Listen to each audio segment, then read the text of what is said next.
Welcome to the Amazing Authorities Podcast, where game changers, visionaries, and category leaders share how they built their brands, platforms, and global influence. Your host is Mitch Carson, international speaker, media strategist, and creator of the Instant Authority System.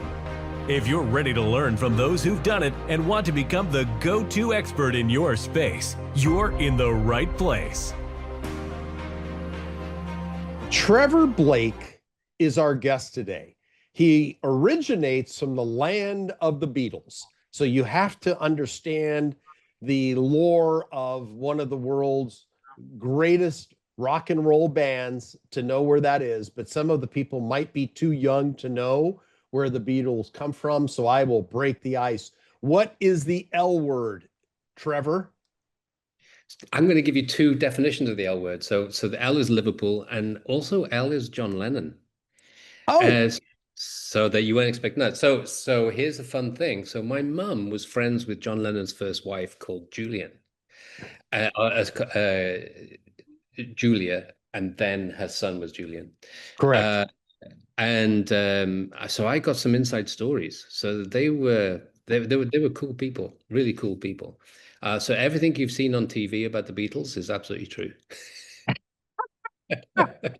We're quite like them. And I grew up listening to their music as you did, because we found out before we hit record, we're the same age. We were born in the same month. So we're effectively 3 weeks apart. I think exactly 3 weeks. You're the 24th, I'm September 3rd. So 3 weeks later. So we're both New Year's babies. You know, our parents got frisky on New Year's. And so I am a Christmas Eve baby. Okay. Well, maybe I'm New Year's Eve. Who knows? You know, 9 months and some change. But we're here. We were just born on other sides of the of our respective continents. I was born in LA. You were born in Liverpool. But here we are today. The beauty of technology, sharing our stories. You being now you're in Orange County. I'm in Jomtien Beach, Thailand.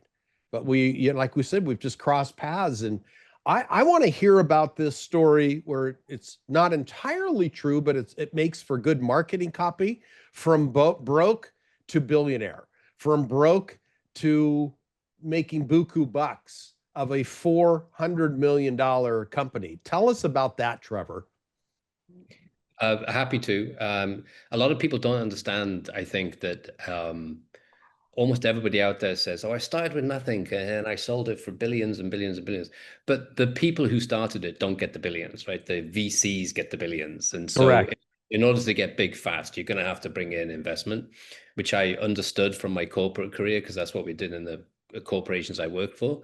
So when I started my first company, very quickly I got VCs coming in and taking care of it. What happens then is you get diluted. So I can say it's not 400 million, it's actually 850 million now, because I've built 7 companies. I would love to have 850 million, but I don't. I have a piece of it, and I'm not complaining. I'm a happy guy. I'm a happy 5-year-old boy in a grown-up man's body. So I'm not complaining, but even the 2 guys that started Google, they only own 16%, but they own 16% of I don't know how many gazillion dollars. For me, bringing in venture capitalists to a company is essential, because you go big fast. And I would rather have 10% of $1 billion company than 100% of nothing. So I always encourage everybody, no matter what you're doing, no matter what you're starting, no matter how much you've put your heart and soul into this, get investors in, because they will bring more than the money. They will bring connections and networks and this experience and all of that will help you get from here to here. And I'd rather be here at 10% than here at 100%. So that is a great lesson, and people get afraid, and also they have to set aside their ego in that case, because I've taken 2 companies public, were sold to company. And the very first time I did that, I thought, oh my God, I'm getting diluted. And I started out, there were 4 people that started this entity. We were in this recycling business. And then I got diluted because we got a cash infusion to grow. Exactly what you're laying out. But at the end of the day, we were acquired by a larger company, Waste Management, and I had a payday larger than it would have had we not had that money. Yeah, that payday is worth accepting all of the dilution, right? My first payday of my first company started with $200. It's a great story, but it's not a true story, as you've said. So it started with $200, sold it for 105.5 million. It's a great story, but I didn't get 105.5 million. I ended with about 15. What am I complaining about? I That's grew up still a poor. steak dinner for life. Yeah, I grew up poor, so I never even imagined what that would feel like, or what could that possibly be. So it's fantastic, and that company has continued and done once. I think one of the things is to understand when to sell. Yeah. So I'm very good at building, but I'm not very good at maintaining or expanding. So I know when I've got it to a point, and I think, okay, I'm bored now. I'm not having fun. Now it's time to sell. And then someone comes in who just loves this next level and takes it to the. So I've done it 7 times, 7 out of 7. So Seven. Wow. yeah. What was your first company? Qual Medical, it still exists. You can look it up online, qolmedical.com. And it was a pharmaceutical company. And how it started was I had a big blazing row with my boss. I was working for a company in Minnesota. We had a solution to a problem, but they wouldn't do anything with it because they said it would cost too much money. And I said, but I can do it this way. And so I made a presentation to him and then asked him to present it to the board. He said he did. I don't think he ever did. And then eventually they said, no, go back to your little job, little boy. I was Uh, the I was the junior director at the time, so they wasn't it? dismissed you essentially. Yeah, they told me, well, actually, they did more than that. They said, you're not good enough. Don't, go back to your day job. And so I said, well, I'll do it myself. And they said, you're not qualified. And so that, for me, that's like a red rag to a bull. It's like, okay, I'm going to prove you wrong. And I think that, sometimes we have to look at what's our motivation to be entrepreneurs. Sometimes it's to make an impact, sometimes it's to do something good, but oftentimes it's to be recognized, which is fine, or to prove someone wrong, and that's fine too. And so I started my first company just to prove this guy wrong, and I got the chance to do it. I sold the company. I happened to know somebody in Boston. I sent him a message saying, "Oh, I just sold Qual. We're done. We're off to the next thing now." And he happened to be having lunch with the guy who told me I wasn't good enough. Oh my gosh. Isn't that? And then he probably stirred in his pants. And when You he find cannot out how write. much money you got out of that, You cannot write it better than that. If I if I oh did my God. if I wrote that as a screenplay, people would say, "Don't be ridiculous. Life isn't like that." But it happened exactly like that. And Beautimous. the guy Beautimous. sent me an email saying, "I've never seen someone choke so quickly on," because he showed them the number. He said, look," and the guy just choked. Anyway, so it's a great story, and so I found a business model that worked. Um, this is what I do. So I promote it to people to say, look, you don't have to do things the old way where you have to have bricks and mortar, where you have to have hundreds of employees. And all this way. You can do it in a smarter way using technology now. And that's what I do at trevorgblake.com. That's kind of what that's why I do what I do. Because I see so many people come out of the corporate world and try to start a company in the way that they've been trained in the corporate world, and it doesn't work anymore. So you have to do things slightly differently and a little smarter. So let me find out let me dig in a little bit what you do.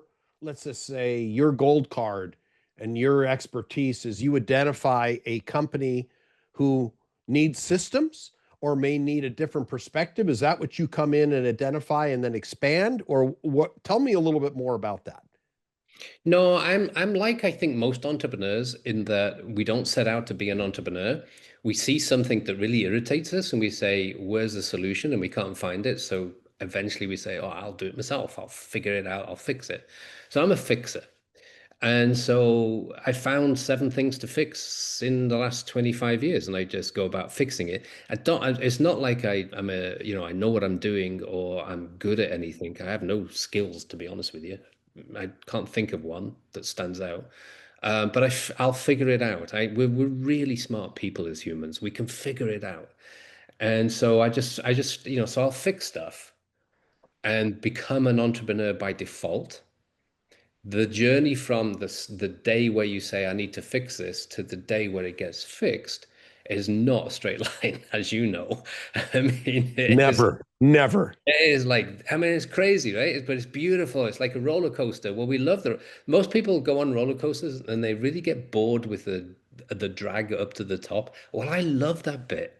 And then you get to the top and it's like, "Whee, this is fantastic." I like that bit too, but I really like the build up. And that's, most people just want to have the exhilaration, not the painful part of it. But I love it all, and I think you do too. Every time so we've never met before, but we had like 5 minutes before you started this, and every time we start talking like this, your eyes light up, and I know Mm. this turns you on, it turns me on, this is what turns entrepreneurs on. Is like, go fix something or make something. Well, but here's something that I find. We're the same age, absent 3 years or three weeks. I can't retire. I tried to retire in Chiang Mai, Thailand. Yeah, I get you, Trevor. Same. You We're can't use that word around me. You can't use well, that. I Don't use did the R word, I you did know? retire for a short period of time and I was bored out of my mind. I don't golf. I don't play checkers in the park. And I don't like the mindset because if the mind goes, the body will follow. And I got out of that whole deal and I can't imagine retiring. I love what I do. I interview people. I've got a couple companies that I'm running training programs now. I have very few employees versus a lot of employees today. But I wanted to ask you a question because we're of like mind in this arena. Were these 7 companies all in the same field, or did you solve problems in various fields? Oh, they're all different, totally different. I do have a penchant for if that's the right word, for the pharmaceutical biotech field, but only because I want to disrupt it.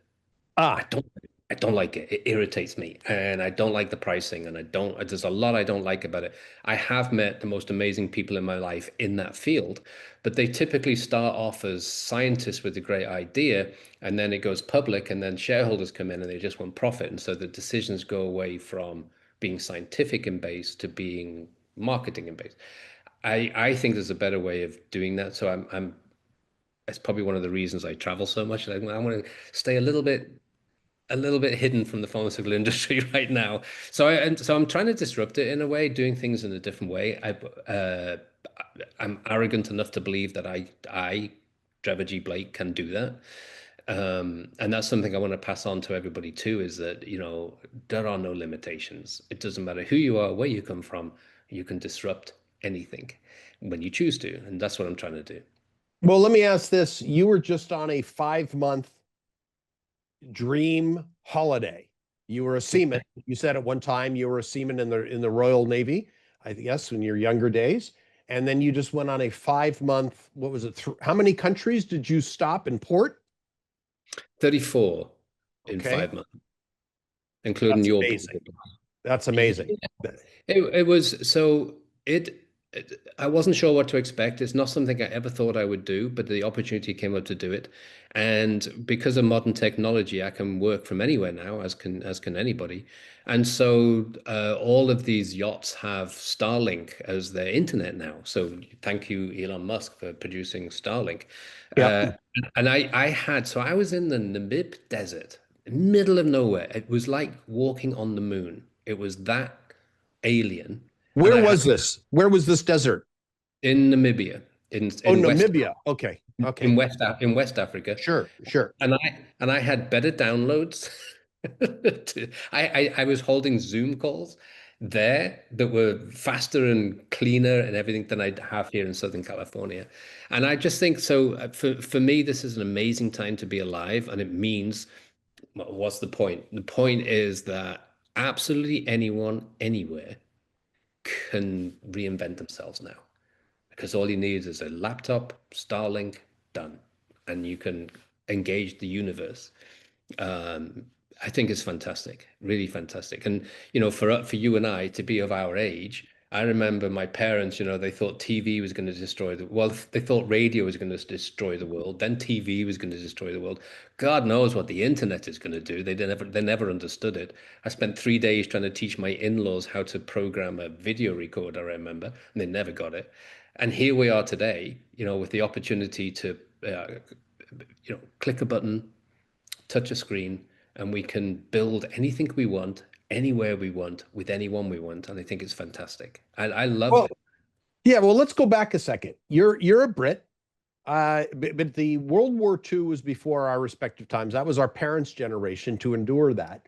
The early memories, and I see the footage of Sir Winston Churchill talking on the radio, and doing all of that to the British people with their ear, and then the Americans listening after, Pearl Harbor took effect, and all the radio. Then it went into TV, evolved, and I remember as a boy having to manually turn the RCA Victor television set. I don't know what brand you had in the UK at that time, but I remember in 1967 there were two channels in Los Angeles.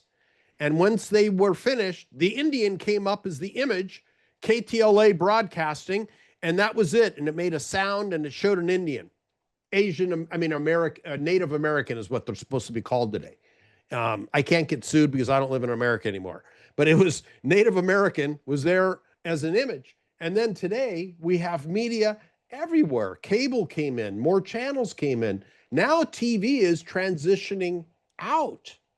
And I'm a TV guy. I'm a broadcast journalist by training in my school, my college days, and then have been a journalist, etc. I still have a TV show, that I air in Las Vegas on NBC, but it's changing.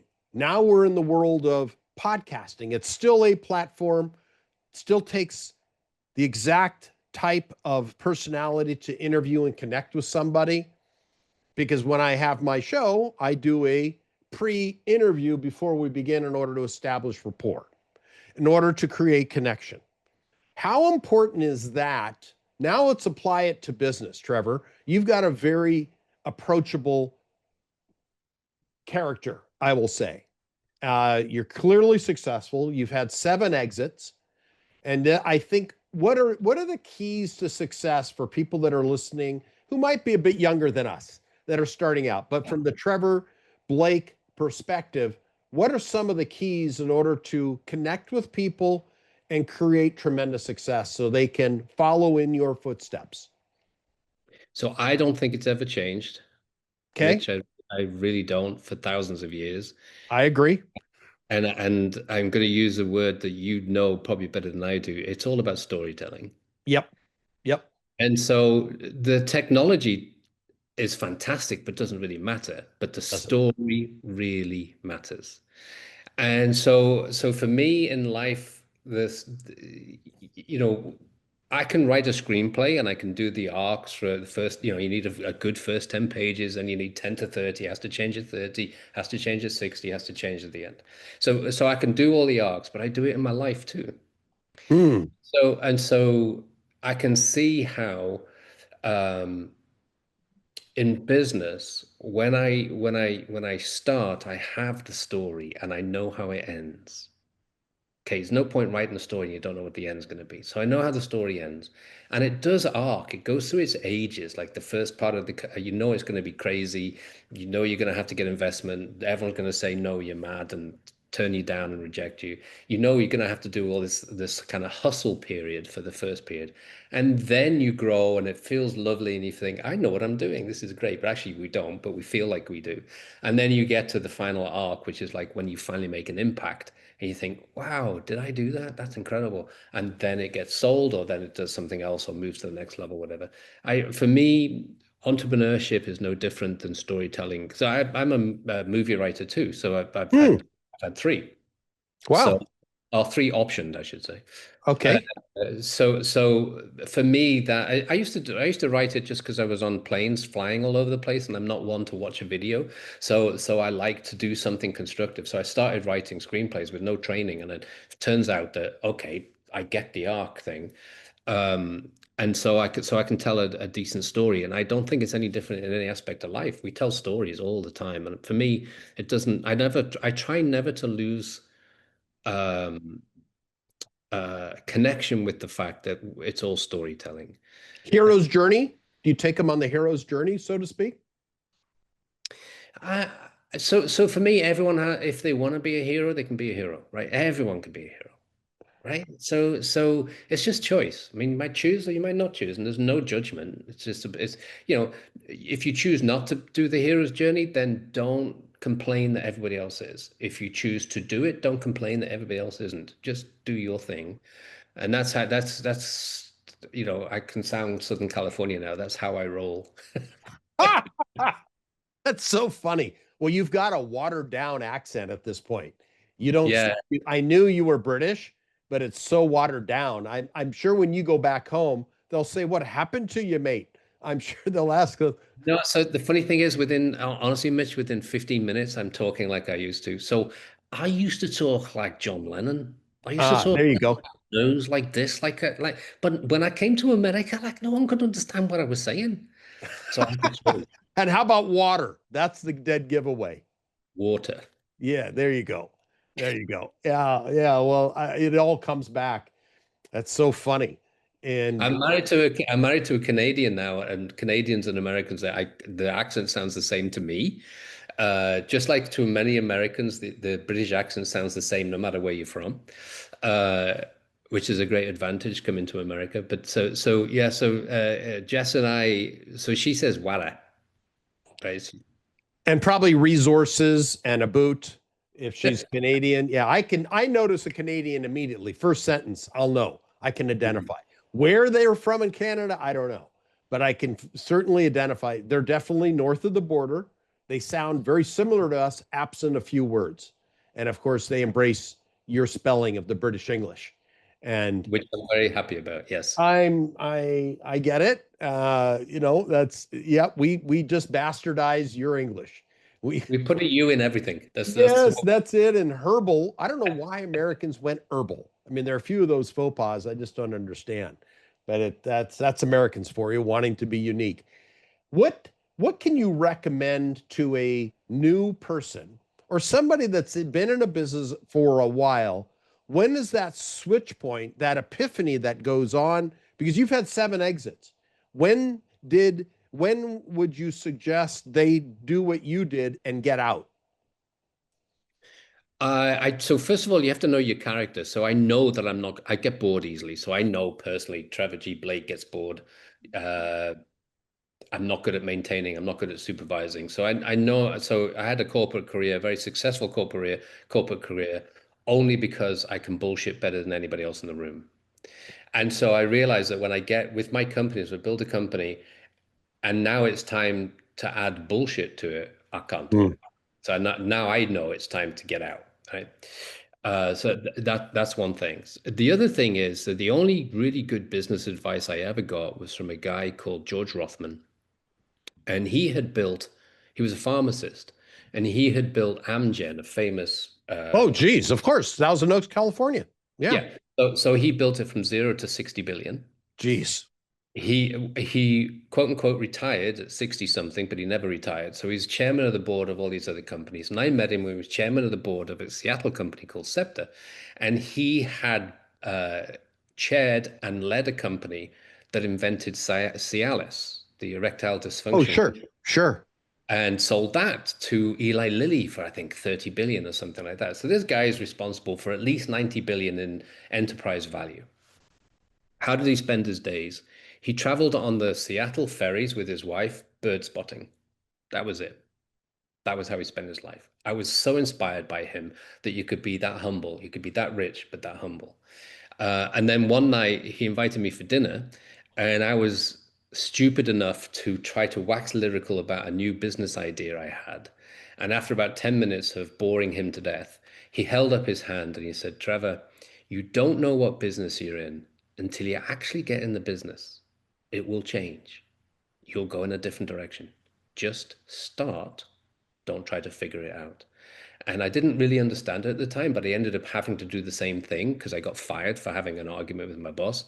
And I ended up having to start a company, and I got into this business thinking I was going in one direction. And then within 2 months, I went in a completely different direction because somebody showed me an opportunity I wouldn't have known otherwise, wouldn't have seen otherwise.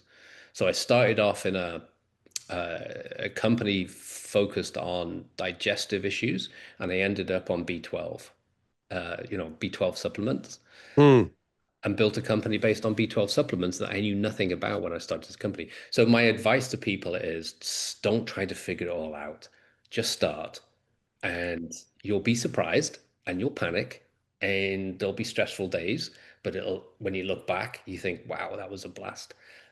You'll end up going in a direction. I don't know if your businesses were the same, where you start in one direction and you end up seeing things or experiencing things that you never imagined possible. 100%. You just got to get in it and start swimming, and then you'll either sink or you'll swim and reach shore eventually.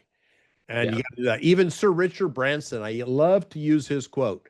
Just if you see an opportunity, you'll just start it and you'll figure it out later. Yeah, we're smart. I mean, humans are smart. Yeah, And and you'll figure it out. smarter than we think. Yeah, we're smart. We're all, I mean, I've come from nothing and I have no skills, but I can figure stuff out. And everyone who I've helped. So I have a course called the Transformation Experience. For anyone who's listening, it's trevorgblake.com. You can dive in. It's a rabbit hole. Dive down that rabbit hole. And everyone who's gone through that experience has come in at the beginning heavily in debt, don't know what direction they're going in, have no clue what business they want to start or whatever. And they figure it out. Every single one figures it out. If, as long as you've got the right tools and techniques and the right support, everyone figures it out and then have these amazing experiences. And that's what I want for everybody. That's what you want for everybody. That's why you and I are talking. Of course. I mean, people want to progress in life, and if you can give them a roadmap, and it sounds like that's a roadmap for them to figure it out. Your course. So you need stepping stones across the pond, right? I learned through biographies. I just read hundreds of biographies, and I realized that these people were in more adverse circumstances than I was, but they figured it out. And so I don't need to go through the same experience. I can just learn from their experience. So that's why I like biographies. And so that's my thing. So I always recommend to people, read one biography a week, and you see that the same patterns of behavior exist no matter the time difference. It could be centuries apart. And there's a common denominator there, isn't there? Yeah, always, always. And it's the same sort of patterns of thinking, the same sort of patterns of behavior. And as a kid, I wanted to get out of my circumstances, and I found myself, I was being bullied, so I hid in the public library, the town library, and I read all these biographies, and I realized that I should stop feeling sorry for myself because what I was suffering was nothing compared to what these people suffered in their time. But they all did the same stuff, so I just started doing the same stuff. And that's it. Well, success leaves clues. Yeah, it does. Success leaves clues. So the way to get, have you written a book yet? Two. Yeah. 2 books. Well, tell us about those. My gosh, save the best for last. Oh, okay. So the New York Times bestsellers, and I did it on purpose to follow the same principles that I believe in: no promotion, word of mouth only. The first one is 3 Simple Steps. And it starts with the story of my mother's battle against cancer, because she was given 6 months to live, but refused to give in to that. And she told her version of God, I'll decide when I'm going to die. So it's a very inspiring story. And everything I've been lucky enough to enjoy in life is down to something my mother taught me or told me. I never forget that. And I can hear her now saying the same thing, like, Trevor, stop rambling, get to the point. I can hear her saying it. And so 3 Simple Steps talks about the 3 behaviors that I found in all of those hundreds of biographies, the 3 general attitudes and behaviors. Just mimic them, and life will give you what you want. If you're particularly interested in starting a company, my second book is called Secrets to a Successful Startup. And the reason why I call it Secrets is because I use a different model than most people use. Most people come from the corporate world, or having been outside of the corporate world for a long period of time, and they do things the old way. We can't do things the old way anymore. You have to do them the new way. And the new way is to have what I call a hub model, where we work with vendors and contractors rather than employees. There's a period of time when working with employees makes cost-efficient sense. And there's a period of time right at the beginning where it probably doesn't, because you don't have enough work for them to do. So we're starting out, right? We're starting out, and you don't want people sitting there twiddling their thumbs. So for startup, I've got a kind of cool way of doing startups that doesn't drain away all the cash flow. Okay, I've got to rewind something. You're one of the most humble people I've met and I've interviewed hundreds of people from my days as a TV show host, and on my podcast, I think I'm at 110 10 interviews. You glossed over something that's huge. You said both were New York Times best-selling books. Trevor, most people, I mean, that's the Harvard of publishing. If you go to Harvard University, or, Oxford, I guess is the UK equivalent. If you go to that school, that's a badge that you can use and open doors for life. If you wanted to go on the speaking circuit as a keynote speaker, a 2-time New York Times best-selling author, my gosh, you could be booked coast to coast, continent to continent on that basis. Not that I don't think you're motivated by money at this point because of your success, but that would be possible. How did you achieve? Because I help people write books. It's one of my superpowers, and become bestsellers. But to become a New York Times bestseller, that's a completely different level. And in most cases, when I get asked, how do you become a New York Times bestseller? I said, do you have $350,000? Because that's usually what it takes to get there. And it's all within a week. You got to sell 8,000 books, supposedly, because nobody reveals exactly what the algorithm entails. But you've done it twice. Okay, I'm not letting you off the call yet until you explain a little bit in broad strokes what you did, because the minutia can be quite intense. So the importance is the story, right? It's a good story. We love good stories. And what makes a good story? Some guy that writes a self-help book but has never achieved anything in their life and sells it out of the back of his car and eventually on Oprah because he's a friend and his name is Wayne Dyer. Or a guy who calls himself Joe Dispenza, who bought his degree from a fraudulent university in India and calls himself a doctor. So I'm not a fan, and people quote those two people to me all the time. So everything that they say, I agree with, but the authenticity of how do you come to that conclusion is not there. And Right. so one night, so I'll tell you, it's a story, right? So one night, so I'd sold my first company. And my late wife, she died in 2020. We were married 38 years. And so she knew me better than anybody could ever know me. And then I said to her, I'm going to take a sabbatical because I've sold this company. And she rolled her eyes, like, that's not going to happen. And She knew you too well.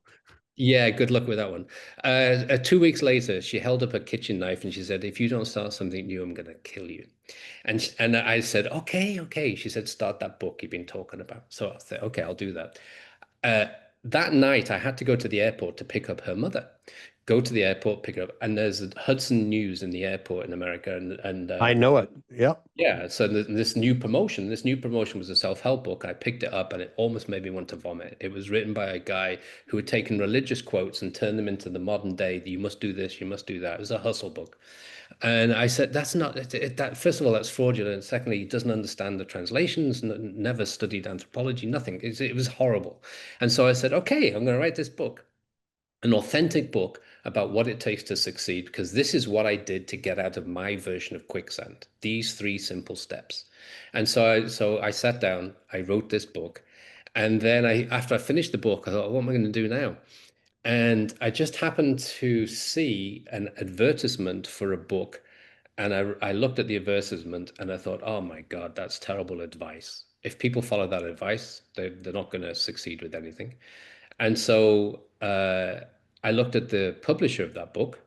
I said, well, if they can make this a bestseller, I'll give them my book. They're going to make it a bestseller. Called them up, pretended I had an appointment with the CEO. They said, no, we don't have you on the schedule. I said, well, I'm going to be there tomorrow. And I said, we've arranged for lunch. She said, no, we have nothing in the schedule. So I said, well, anyway, I'll be there tomorrow. I was in Orange County. They were in Dallas. I booked a red eye. I flew to Dallas. I took my manuscript in with me the next day. His name is Yorath, and so we're pretty good friends right now. And so Yorath says, well, I have no idea who you are. I said, well, I'm taking you for lunch. So I took him for lunch and I gave him the manuscript and I said, this is for you. And that's how it got published. And he said, but we don't, self-help is saturated. And I said, yeah, but authentic self-help, there's none out there.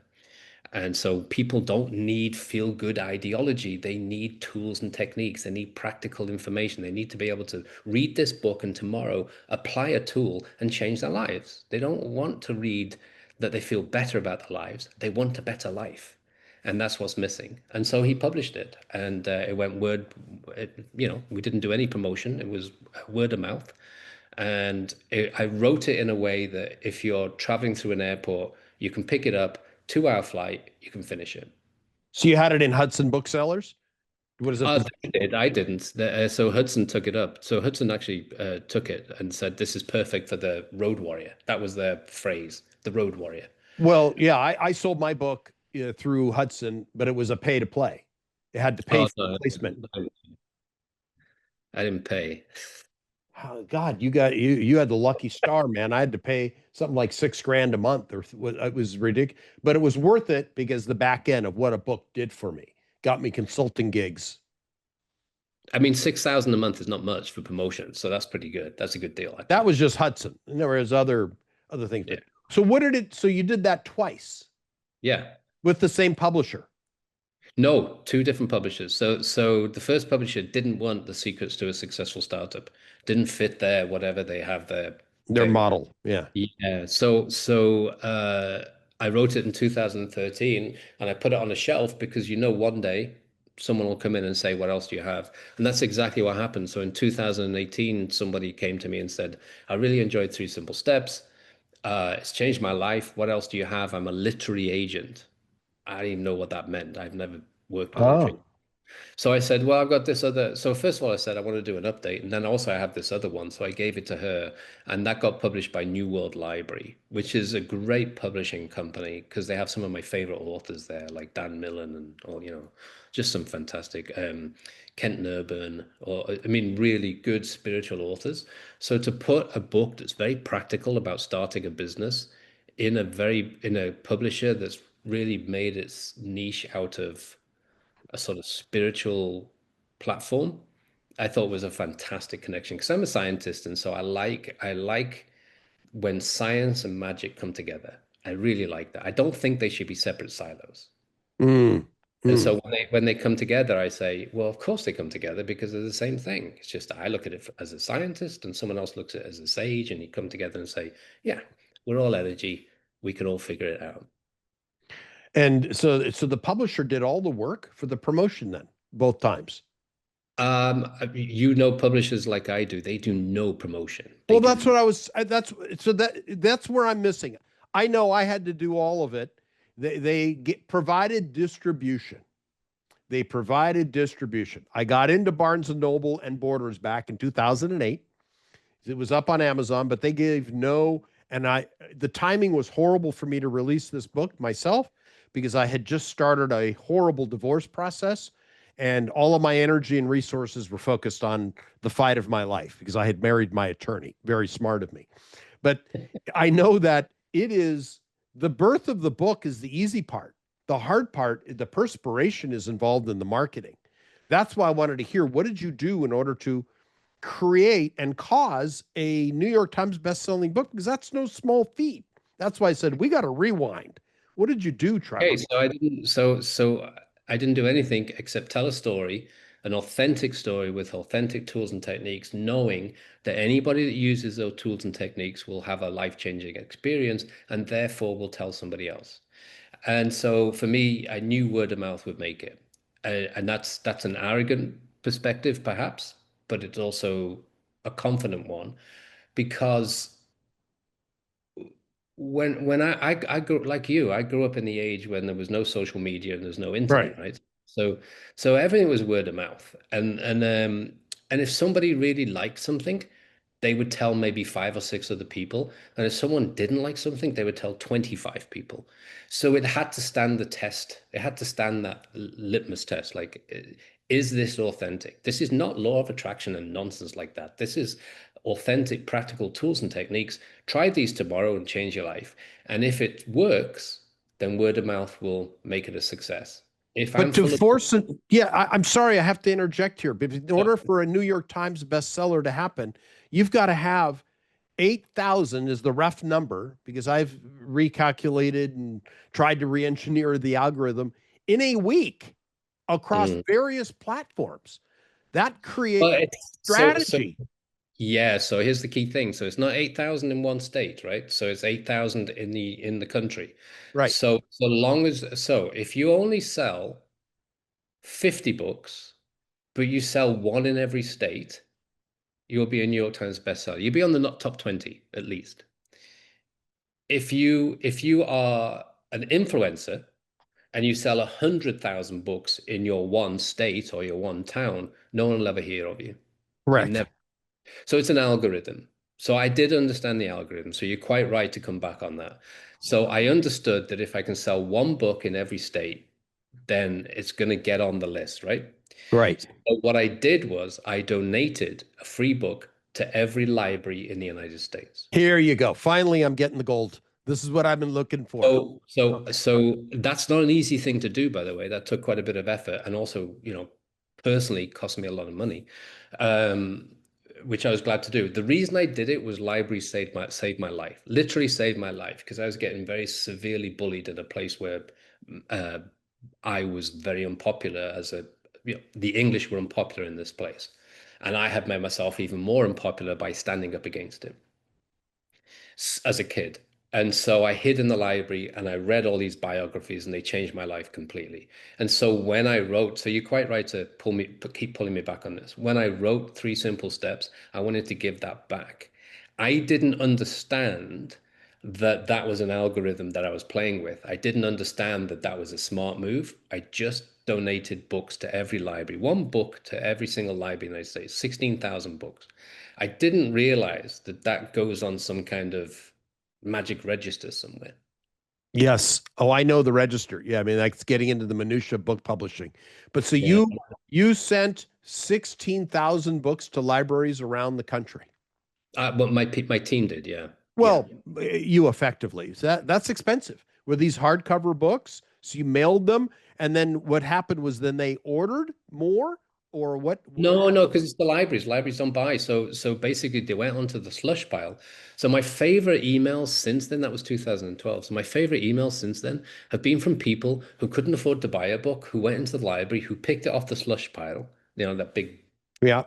table at the front, and they pick it up and they went home and they read it and it changed their lives. Probably my very favorite one of those is a young girl who all she wanted to do was dance.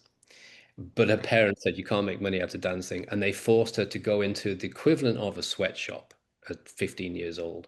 Mm-hmm. And now she's the lead in the Royal Ballet in London. Wow.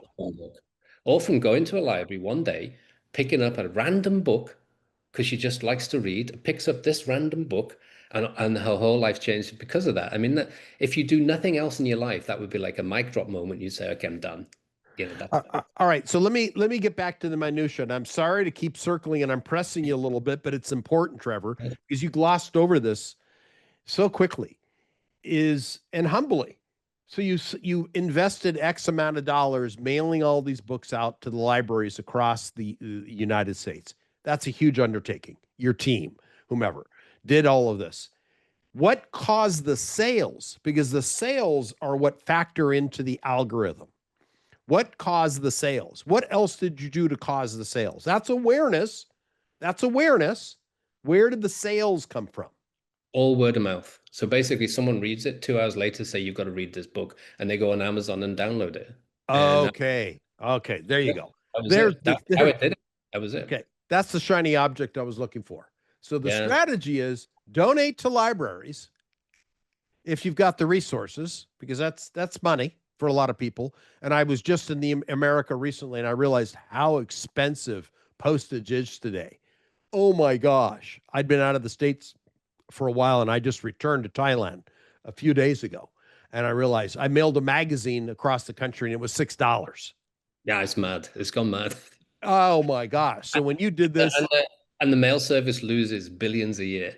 oh my God, it's the most poorly run and the biggest employer in the US, by the way. Yeah. It's just insane. It really is. What did you invest? Can I ask you the numbers? Would you I mind? don't, so there was no, I don't think there was, I don't think I put it on a piece of paper and said, oh, it's going to cost X. But I think at the end of it, it probably was around 150,000, maybe $200,000 or something like that. Because I had to, so the funny thing is, most people don't understand publishing, as you know. Mm, And so you have to buy your own book. You can't, they don't give you them. no. So I had to buy my own book at a bulk discount, and my team then found someone who can do like a cheaper postage thing. But that's packing and handling and all of that. So I think when you put it all together, it probably was 150, 200,000, something like that. You got away cheap because the number that is volleyed around is 3 to 350 up to 500, depending on the genre and what it is, in order to force that to happen. I have a friend who caused a New York Times best-selling book by having college students, go in and place his book with the ISBN in bookstores around the country. He invested, he was a wealthy guy, but he forced a New York Times bestseller that way, each of the colleges around the country. And he paid people to go and place it, and then they would take the book up. Oh, we don't have this in our bookstore. Well, I want it. Oh, well, then they would get on the phone and call, and they'd order 3 more copies, and he would have a succession of people coming in and wanting to buy this book. So he forced the sales by having that, and then he would also have the spines turned this way as opposed to looking at the binding. And the strategic, there are all sorts of guerrilla techniques you can employ. So that's what. So you went the library route. I had not heard of that technique, and I talked to a lot of authors. Yeah, and I didn't know it was the technique. That's the thing. I was it's great. I was trying to do the right thing, but it is actually, now you talk about it, it sounds like a pretty cool technique. I probably should phrase this in a different way. Say, hey, I came up with a brilliant idea, but I didn't. I just wanted to give. But few have the resources to come up with 200 grand. Yeah, but at that point, I'd sold my first company for 105.5 million. I mean, so that you have to put things in perspective, right? I started with nothing, and 6 years later, have this beautiful day in the sunshine that you mentioned. You use a phrase not like that, but similar to that, and it is a day in the sunshine. And at that point, like you do with this podcast, you have to give back. 100%. No, I get it. I would do the same thing. If I had that cash sitting around, and there've been various times in my life where that was sitting in my account, and I would have done it had I known the technique. Back when I published, I would have done it hands down before my divorce started because I had the cash sitting in the account. But then once it was locked up, everything was frozen because of the divorce proceeding. I couldn't do it. And it was the perfect timing for my book to come out. It just didn't work. I would have spent $250,000 like that to have made it happen. No problem. Because I wanted that recognition. And it was that kind of situation. Well, you get it forever. So once you get that title and you can use it, and I wasn't number one, but I do have a claim to fame.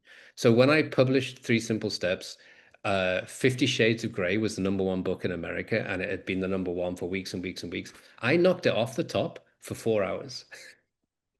I love it. I love it. Trevor, you have been a fantastic host, and I've appreciated all the gems that you've dropped.